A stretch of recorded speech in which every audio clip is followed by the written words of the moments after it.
할렐루야. 원래 우리 가락이 이렇게 하나님 찬양할 때 쓰면 더 멋있어요.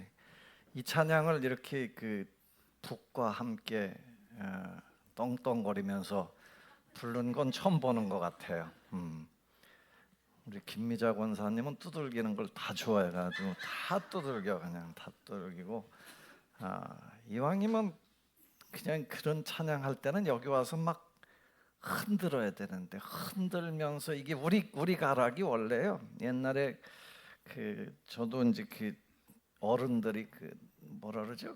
사물놀이라고 표현하는데, 옛날에는 그냥 뭐라 그랬더라. 아무튼 그렇게 하고 가면 뒤에 쫓아가면서 이게 이렇게 어깨가 덜썩덜썩 이런 그 느낌이 있잖아요.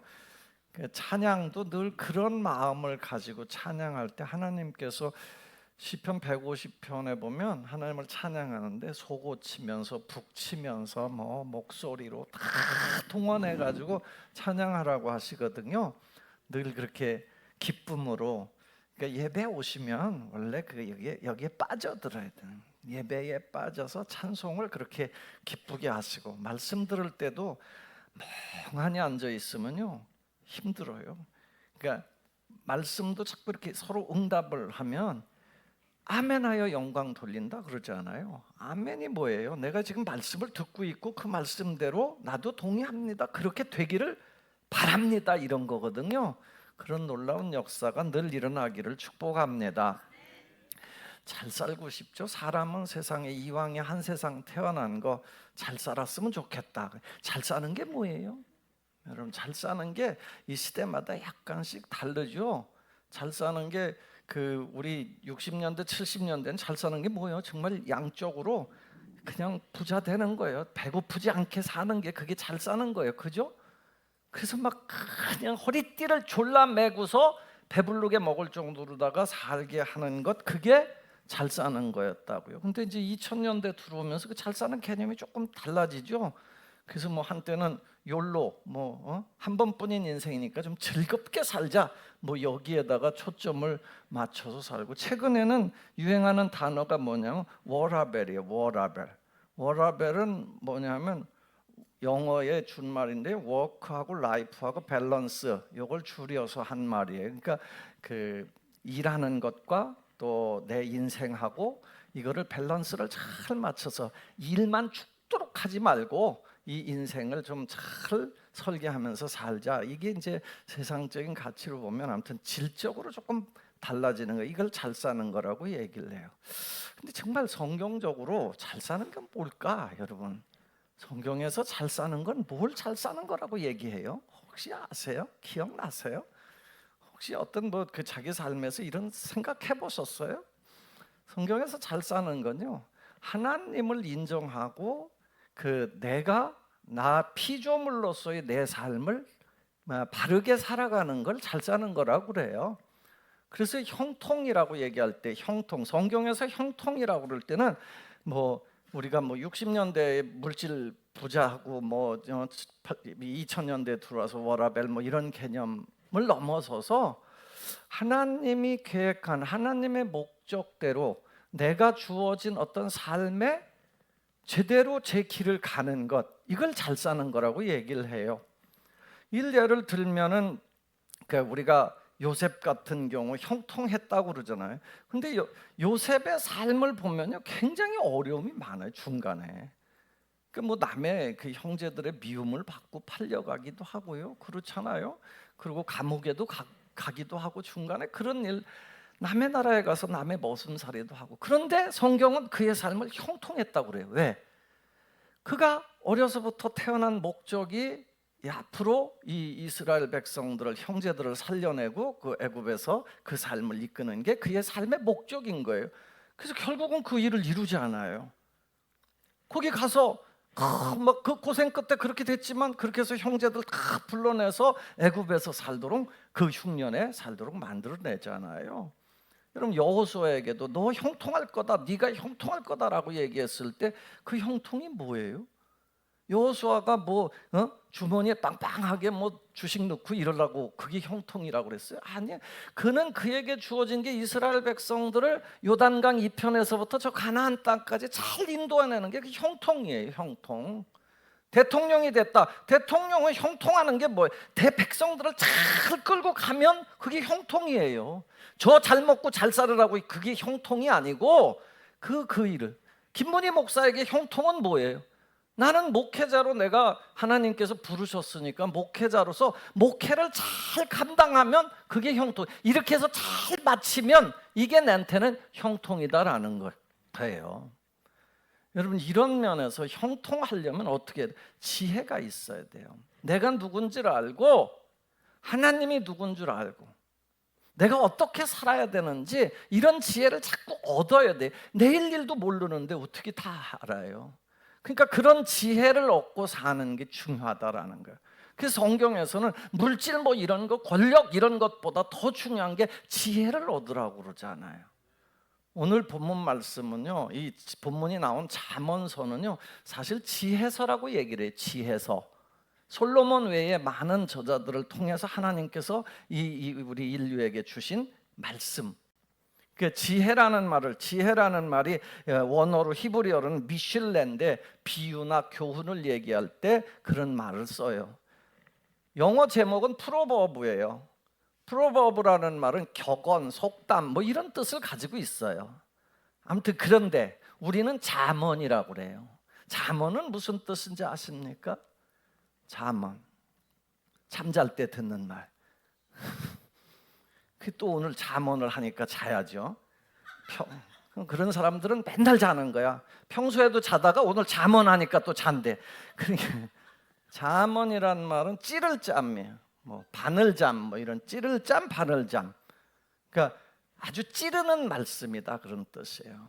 그러니까 이게 우리 인생들에게 이렇게 찔러주는 말씀이니까 정신 바짝 차리고 그 지혜를 가지고 살아라라는 거죠. 그 잠언에서 최고로 가장 중요하게 말하는 말씀이 뭐냐면 여호와를 경외하는 것이 모든 지혜의 근본이다 그러죠. 지혜를 얻는데 지혜의 가장 근본은 여호와를 경외합니다. 그리고 나서 다른 그 관계들, 사람 관계들 이런 것들 그게 근본이다. 근본.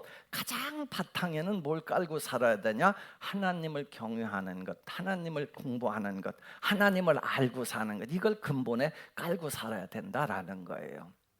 그 중에서 오늘 잠언 16장 1절부터 9절은 잠언에서도 아주 특별한 말씀이에요. 그래서 1절에 보면 여러분 잠언 1장 16장 1절에 보면 한번 읽고 넘어가겠습니다. 시작. 마음의 경영은 사람에게 있어도 말의 응답은 여호와께로부터 나오느니라. 아멘. 마음의 경영, 마음의 계획 이걸 얘기해요. 영어로는 그냥 플랜이에요. 네 마음의 계획. 이거를 내가 하지만 응답, 결과는 누가 하시냐? 하나님께로부터 나온다. 9절도 한번 보세요. 9절도 한번 읽어보겠습니다. 시작. 사람이 마음으로 자기의 길을 계획할지라도 그의 걸음을 인도하시는 여호와시. 아멘. 사람이 마음으로 자기의 길을 계획해도 걸음은 누가? 하나님이 인도해 주신다라는. 이게 뭐 우리가 그냥 흔히 듣는 얘기니까 그렇다라고 생각하면 안 돼요. 모든 지혜의 근본이기 때문에 하나님께서 내가 계획하고 내가 애쓰고 하지만 결과는 누구한테 달렸냐? 하나님 손에 달렸다라는 거예요. 그래서 이게 9절까지의 관계가, 그럼 1절하고 9절 나왔는데 나머지는 관계가 있나? 이렇게 보면 아주 밀접하게 관련이 있는 건 3절 같아요. 3절도 한번 읽어볼까요? 3절 시작. 너의 행사를 그러니까 네 행사는 네가 하는 뭘 하든지 네가 무슨 일을 하든지 그거는 하나님께 맡겨라. 그래야면 네가 경영하는 것, 네가 계획하는 게 네가 앞으로 나아갈 길을 인도해 주시리라, 이루어 주시리라 라는 거예요. 나머지는 관련이 없을까? 연관성이 있을까 없을까? 1절부터 9절까지의 말씀. 제가 아까 잠언에서 이 본문이 굉장히 중요하다라고 그랬잖아요. 그러니까 여기에 연관성이 그 안에 유기적 연관성이 있어요. 서로 이 물고 물리는 연관성이 있다라는 거야. 가장 아주 특징적인 건요, 1절부터 9절까지 8절만 빼놓고요, 다 공통대로 나오는 단어가 있어요. 그게 뭔지 아는 사람? 누가 그랬어요? 정 집사님이 얘기했어요. 여호와. 그게 뭐예요? 여호와라는 그 공통점이 있어요. 여호와는 뭐 하나님의 이름이에요. 하나님의 이름. 우리가 믿는 하나님의 이름이 여호와인데, 여호와가 1절부터 9절까지 이런 성경도 없어요. 이런 성경 구절도 쉽지 않아요. 한 절 매절 나오는 이 단어가 하나님. 하나님께 맡겨라. 하나님이 이루어 줄 거다. 하나님을 기쁘시게 해라. 하나님이 가만 안 둘 거다. 뭐 이런 표현들을 계속 하신단 말이에요. 그리고 그 안에 나오는 인간과 하나님 사이에서 어떤 관계를 맺고 살아야 되는지 그걸 계속 직관적으로 대비시켜 주면서 말씀하고 있는 거예요. 오늘 말씀이 하려고 하는 얘기의 그냥 핵심은 이미 다 한 거예요. 뭐예요? 네 길을 네가 계획해. 네가 계획하고 열심히 살아. 그런데 분명히 알아야 될 거는 네 걸음을 인도하시는 분은 하나님이시다라는 거예요. 그걸 이루시는 분도 하나님이시다라는 거예요. 그러니까 사실은 뭐 인간이 우리가 계획하고 했다고 해서 바란 대로 되면 하나님이 은혜 줘.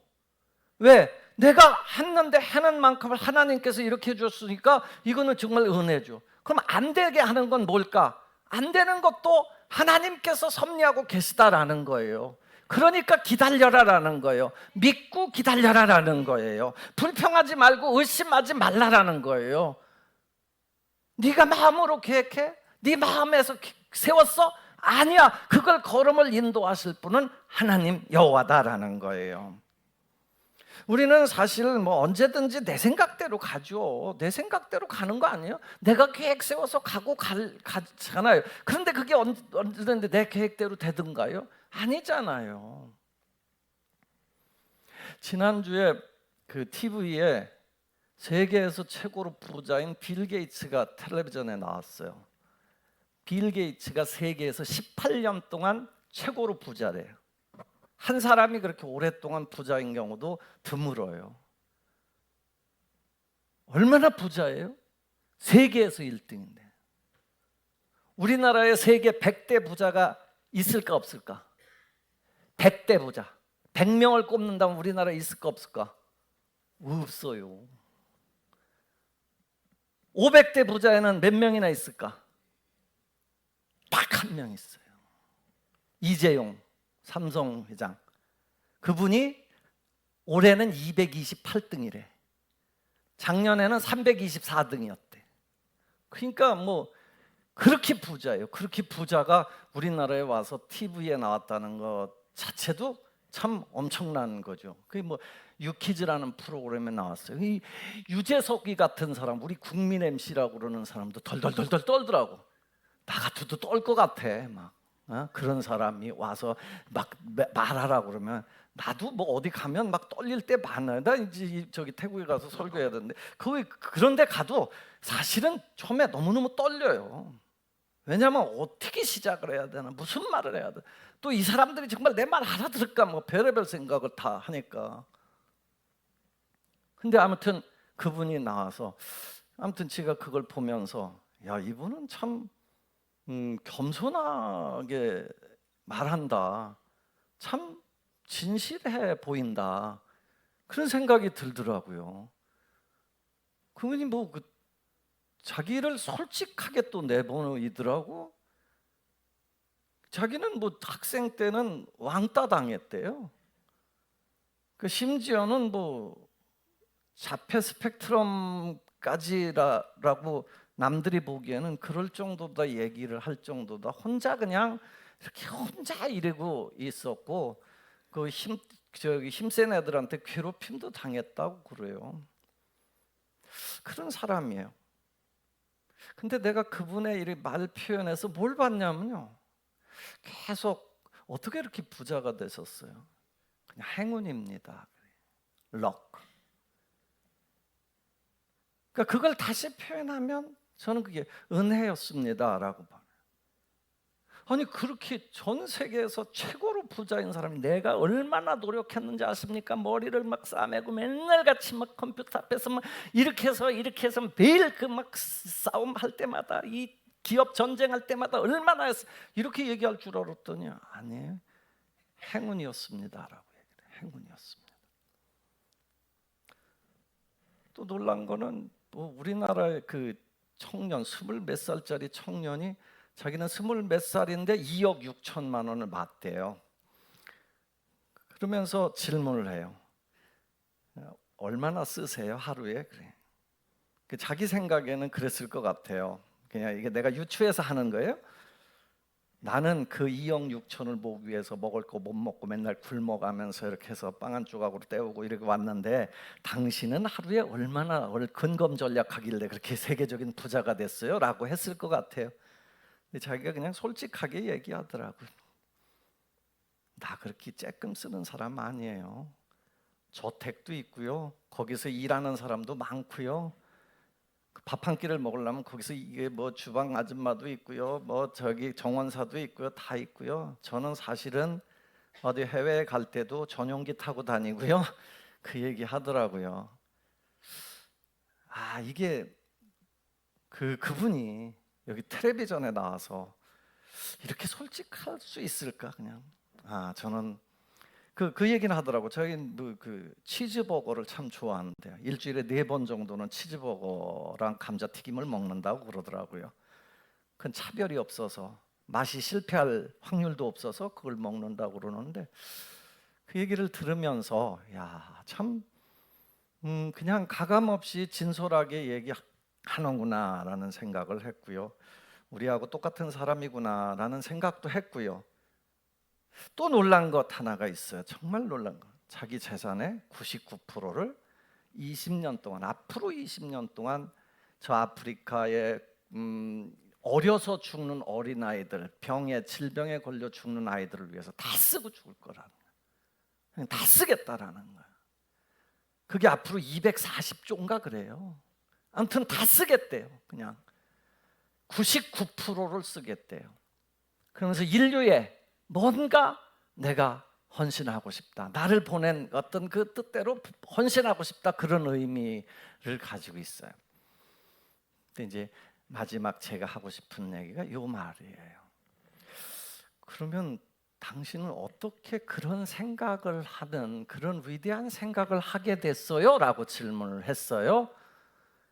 어떻게 그 99%를 다른 사람을 위해서 쓸 생각을 했냐라고 그랬더니 우리 부모님이 그렇게 부유한 분들이 아닌데 어려서부터 그렇게 가르쳐 줬어요 그러더라고요.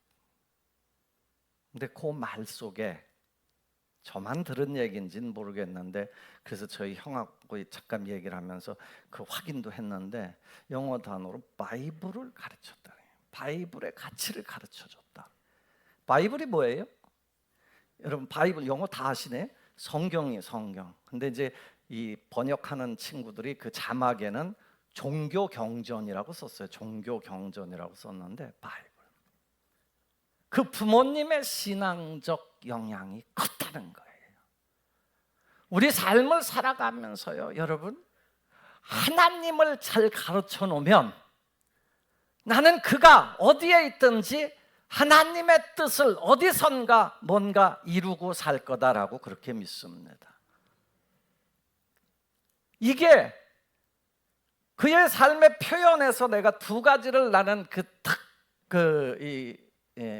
감동을 받았는데 하나는 어쨌든 그가 삶이 내 맘대로가 아니라 내 힘대로가 아니라 그 노력 많이 했죠. 책도 엄청 읽은 분이에요. 시대를 따라 잘 맞았었어요. 맨 처음에 개인용 컴퓨터 나올 때 IBM 회사하고 딱 그 대학 그만두고 자기 창업하고 이러면서 성장하기 시작한 거거든요.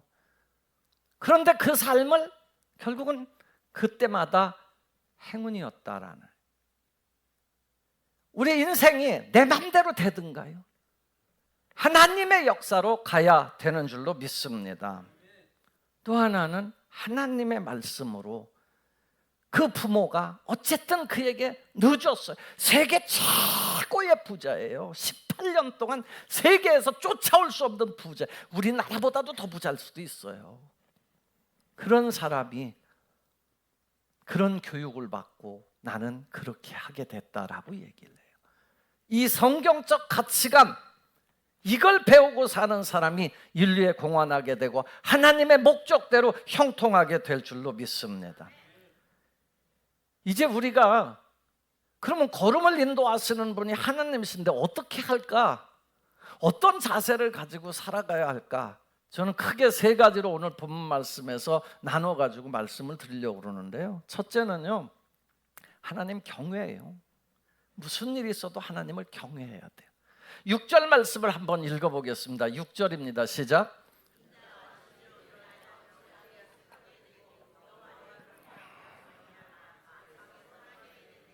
아멘. 인자와 진리로 죄악이 속하게 되고 여호와를 경외함으로 악에서 떠난다. 하나님을 경외함이 내 삶, 경외한다라는 건 뭐예요? 큰 깊은 존경을 가지고 존중하는 거예요. 하나님을 경외. 인자와 진리라는 말은 뭐예요? 인자는 사랑이에요. 진리는 뭐예요? 진실이에요. 진실. 하나님 앞에서 사랑하는 마음을 가지고 진실한 마음으로 살면 죄악도 용서받게 되고요. 그 회개도 뭐예요? 내 마음의 진실에 나서 나오는 그 돌이킴이잖아요. 하나님께로 돌이킴을 회개라고 그러는 거거든요. 이걸 공동번역 성경에서는 뭐라고 그랬냐면 하나님을 참마음으로 사랑하면 죄를 용서받고 여호와를 경외하면 재앙을 면한다라고 표현해요. 여러분, 우리 삶이요, 하나님을 잘 경외하고 어질고 정말 사랑하는 마음을 가지고 살면 진실된 마음, 하나님을 예배할 때도 어떻게 하라고 그래요? 영과 진실로 예배하라고 그러잖아요. 그러면 하나님께서 은혜를 주신다라는 거예요. 이것과 연관된 구절이 2절도 연관된 구절이죠. 2절 말씀을 한번 보겠습니다. 시작. 사람의 행위가 자기 보기에는 모두 깨끗하여도 여호와는 심령을 감찰하시느니라. 아멘. 사람의 행위가 모두 깨끗하죠. 자기는 자기가 늘 깨끗해요. 나는 옳아요. 항상 옳아요. 얘기할 때 보세요. 여러분 다 옳다고 얘기해요. 그런데 항상 어디서 어떤 눈으로 쳐다보느냐가 중요한 거예요. 내가 너보다 깨끗해 이게 아니에요. 하나님 앞에서 보는 거예요. 하나님 눈으로 널 쳐다보고 있다라는 거예요. 사람의 행위가 나는 보아도 괜찮아. 근데 하나님 보시기에 과연 깨끗할까? 그렇게 보면 우리 인간은 다 자기중심적이기 때문에 내 편의로다가 해석을 해요. 그러니까 나는 좀 괜찮다라고 생각을 할 때가 많아요. 내가 옳다라고 생각할 때가 많아요.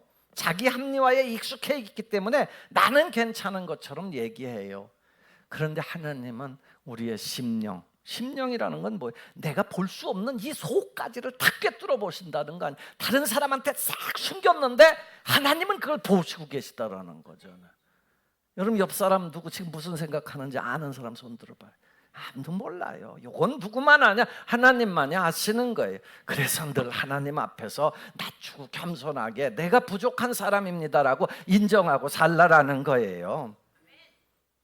4절도 조금 그 하나님 경외하는 것과 연관이 있는데요. 4절도 한번 읽어보겠습니다. 시작. 여호와께서 온갖 것을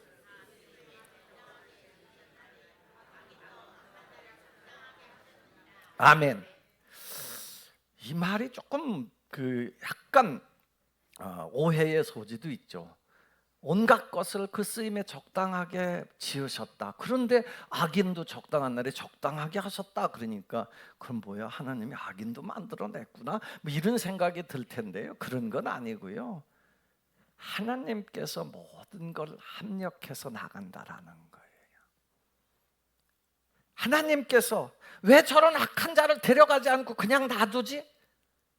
그런데 그걸 통해서 인류가 뭔가를 배워요. 하나님의 역사를 그렇게 만들어 가는 거예요. 아까 얘기한 요셉은요, 어려서 굉장히 귀여움을 독차지했어요, 아버지의. 근데 그러다가 형들이 그것 때문에 미워가지고 팔아버려요. 얼마나 가슴이 미어지는 삶인지 몰라요. 그런데 그가 그 미움을 원수 갚는데 내가 이 목적을 다해서 저 형들을 어떻게든 내가 죽이리라, 내가 다시 돌아가 갖고 저것들 죽이고 내가 나도 죽자, 이런 생각을 가지고 살지 않아요. 하나님이 내 삶을, 나를 통해서 하나님은 저 형들도 살리라고 그랬지, 이런 생각을 가지고 있단 말이에요, 머릿속에. 그러니까 기도하면서 늘 하나님 앞에 진실되게 살았단 말이에요. 나중에 그런 기회가 와요. 자기는 애굽의 총리가 되고 그 사람들은 그냥 배고파서 가뭄에 허덕이는 사람이 됐어요. 어떻게 했어요? 다 왔을 때 그들을 살려 목을 끌어안고 다시 화해하고 그들에게 먹을 걸 주고 살 곳을 만들어 주는 거.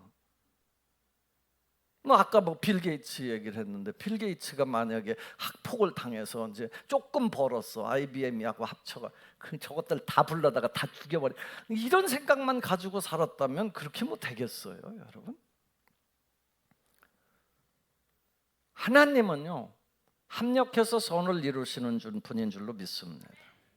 그 가룟 유다 같은 경우 사실은 그냥 태어나지 않았으면 좋을 뻔했다라는 표현까지 하세요. 근데 그 삶에 그렇게 악한 날에 쓰이는 그렇게 해서 예수님이 결국은 인류의 구원자가 되시잖아요. 십자가에 못 박혀 죽게 되고 다시 살아나는. 성경이 가르치려고 하는 건요, 이 모든 것이 하나님 손 안에 있다라는 거예요. 그래서 하나님을 경외하면서 살아야 될 줄로 믿습니다. 두 번째, 길을 인도하시는 하나님 앞에서 우리는 어떻게 해야 될까? 하나님 앞에 맡겨야 돼요. 커밋해야 돼요. 자, 3절 말씀을 다시 한번 보겠습니다. 3절입니다. 시작.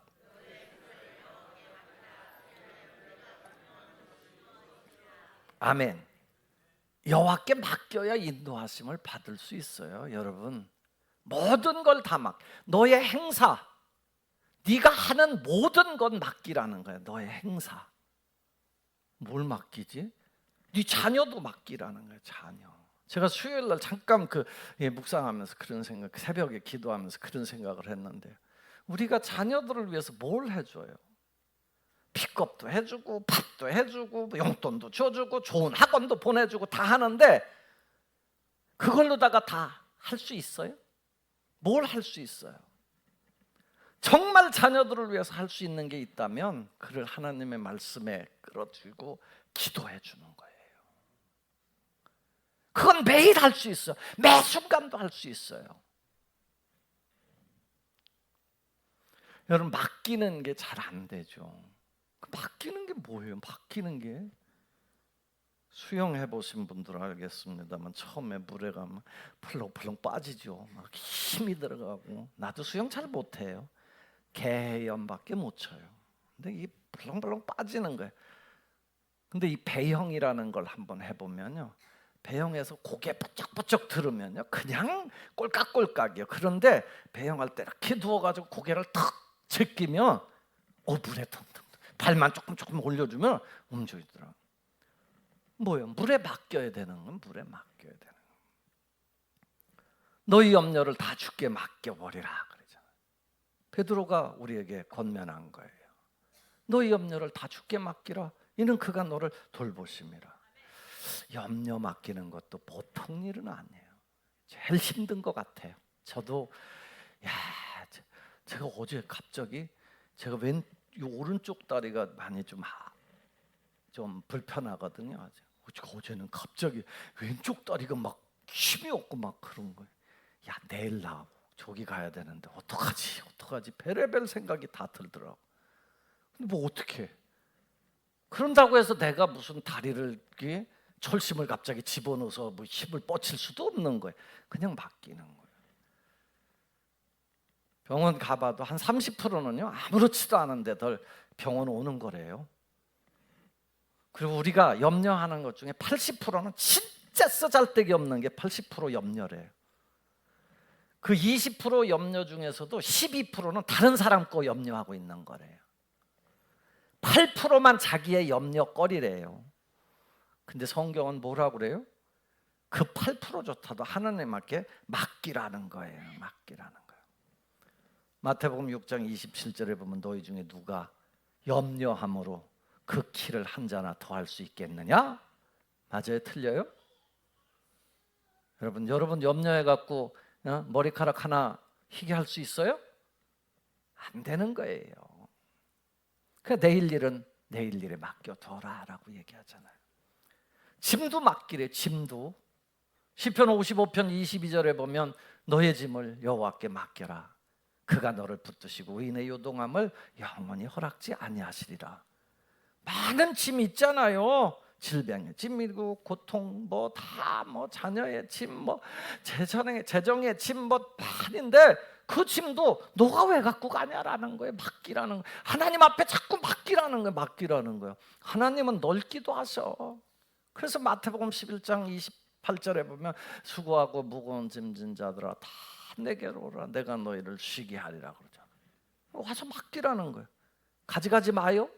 오늘 와서 맡기신 분들 가져가지 말고 그냥 하나님 책임져 주십시오. 이런 믿음을 가지고 맡기고 가시기를 바랍니다. 짐만 맡겨요? 길도 맡기래요. 시편 37편 5절 6절에 보면 내 길을 여호와께 맡기라. 그를 의지하면 그가 이루시고 내 의를 빛같이 나타내시면 내 공의를 정오의 빛같이 하시리라. 맡기긴 맡겨야 되는데 어떻게 맡긴대요? 그냥 맡겨. 그래서 사도 바울이 그걸 가르쳐 준 거예요. 빌립보서 4장 6절. 아무것도 염려하지 말고 오직 모든 일에 기도와 간구로 너희 구할 것을 감사함으로 하나님께 아뢰라. 여러분 아무것도 염려하지 말고 그건 앞에 이제 띄워보자고요. 그러면 그 다음 뭐예요? 기도와 간구로 네가 구할 것이 있으면 하나님께 감사하면서 구해라. 이게 답이에요. 맡길 수 있는 방법이 있어요. 뭐예요? 기도하라는 거예요. 하나님 앞에 기도하면서 맡기라는 거예요. 맡아주실 줄로 믿습니다. 하나님을 이게 메시지 성경에 이 오늘 3절 말씀이 뭐라고 번역되어 있냐면 하나님을 내 일의 책임자로 모셔라. 그러면 계획한 것이 이루어지리라 그래요. 감독 알죠? 감독. 감독이 시키는 대로 하면 된다는 거예요. 그러니까 하나님 앞에 하나님을 감독으로 모시고 있어라라는 거예요. 감독으로. 그 건물 질 때요. 일하는 예를 들어서 돌 날르는 사람이 야, 이 건물 이거 되겠나 막 이런 생각하면 안 되는 거예요. 감독이 여기다 쌓아 그러면 쌓으면 되는 거예요. 그죠? 그 감독이 시키는 대로 하면 되는 거예요. 이루어질 줄로 믿습니다. 하나님 앞에 내 인생 길, 짐 모든 것 다 맡기면 하나님께서 이루어 주리라 믿습니다. 세 번째 이제 마지막인데요. 하나님을 기쁘시게 하면서 살아라. 내 길을 인도하시는 하나님을 기쁘시게 하는 방법을 자꾸 찾아서 살아라라는 거예요. 자, 한번 성경을 봅시다. 7절 먼저 보겠습니다. 7절입니다. 시작.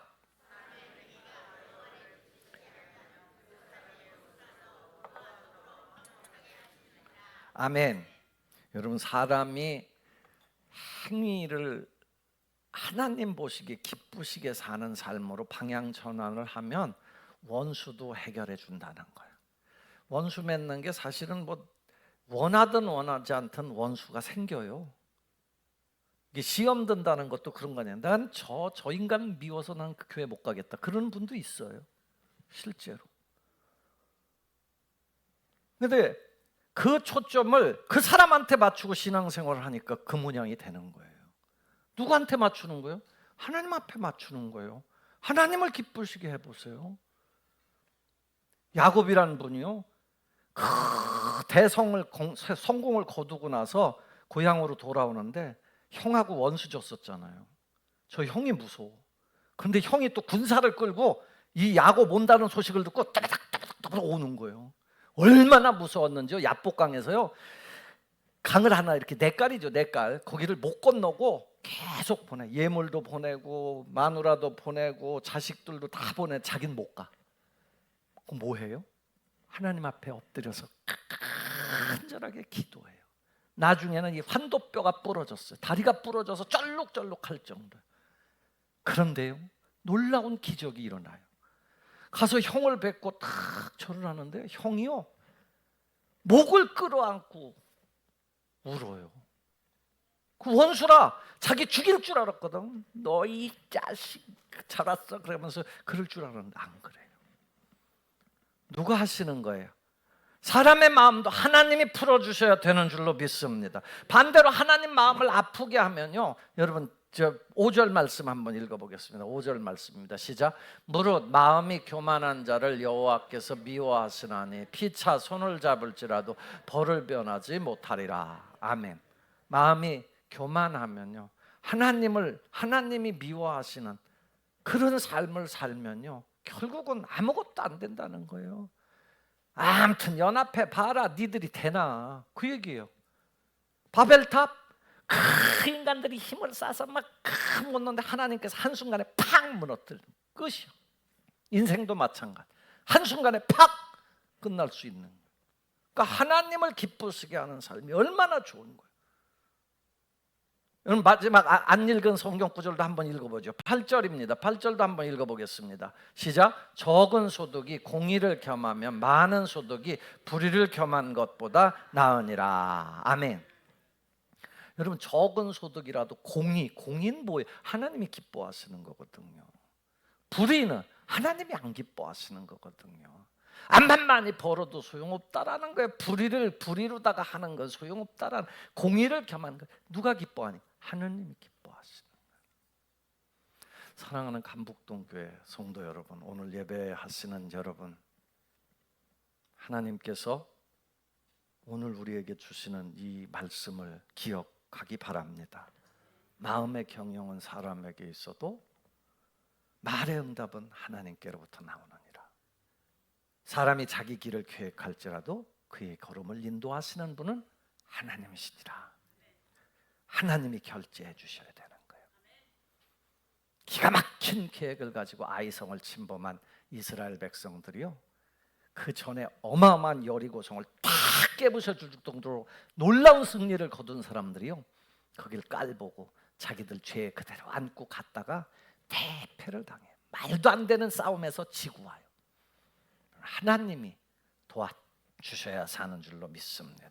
하나님께 맡기고 하나님을 기쁘시게 하고 하나님을 경외하면서 사셔서 걸음을 인도하시는 하나님의 그 복을 누리며 사는 여러분들의 삶이 되기를 주 예수님의 이름으로 축원합니다.